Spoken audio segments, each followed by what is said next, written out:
Good morning, students. Today we will be doing some of the topics on trigonometry.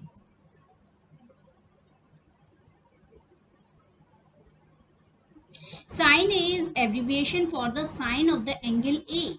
Sin A is not the product of sine and A. So you should know sin A is abbreviation for sine of the angle A. Sine multiplied by A, this is not the product. Okay. The value of sin A or cos A is always less than 1 or equal to 1 since the hypotenuse is the longest side in a right triangle. Now you should know this sin A is perpendicular upon hypotenuse and cos A is base upon hypotenuse, and you know hypotenuse is the longest side, so that means numerator will be smaller than the denominator, so the value will be less than 1 or equal to 1. The value of sec A or cosec A is always greater than or equal to 1.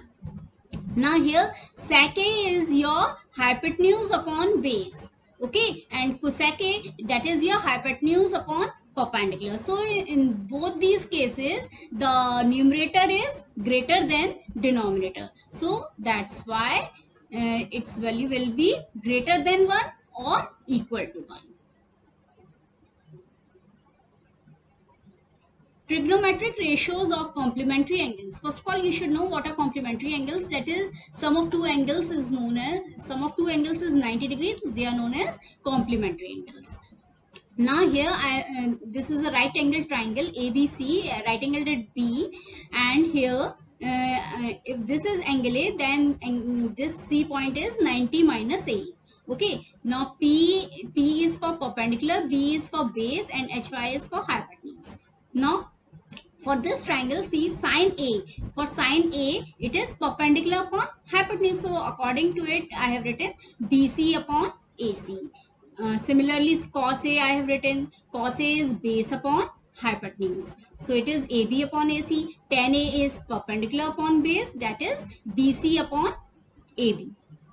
So and now here cosec A is hypotenuse upon perpendicular, that is AC upon BC. Cot A is base upon perpendicular, so it is AB upon BC, and sec A is hypotenuse upon base equals to AC upon AB. This I have told you in my previous lecture.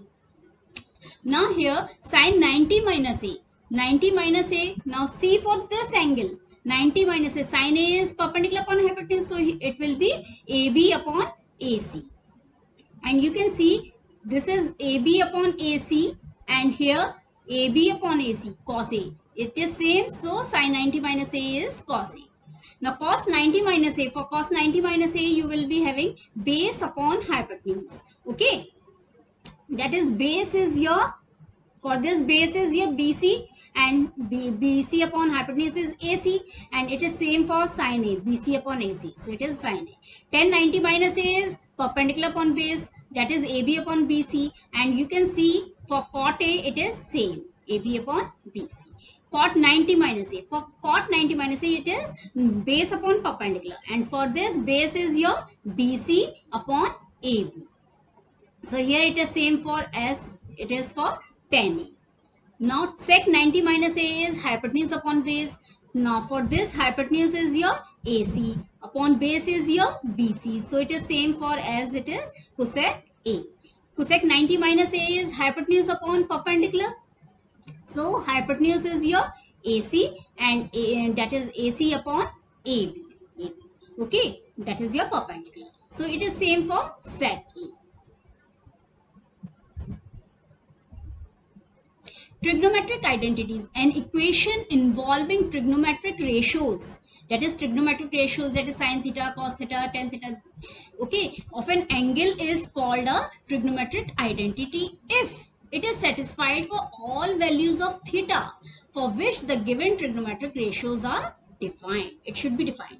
Okay, now here the three important identities are there. This you have to learn by heart, that is sin square theta plus cos square theta equal to 1 plus tan square theta equal to sec square theta, and 1 plus cot square theta equal to cosec square theta. Okay, thanks for watching. Like, comment, share, subscribe to the channel Enjoy Learning with Bhavna, and don't forget to press the bell icon for the newly updates.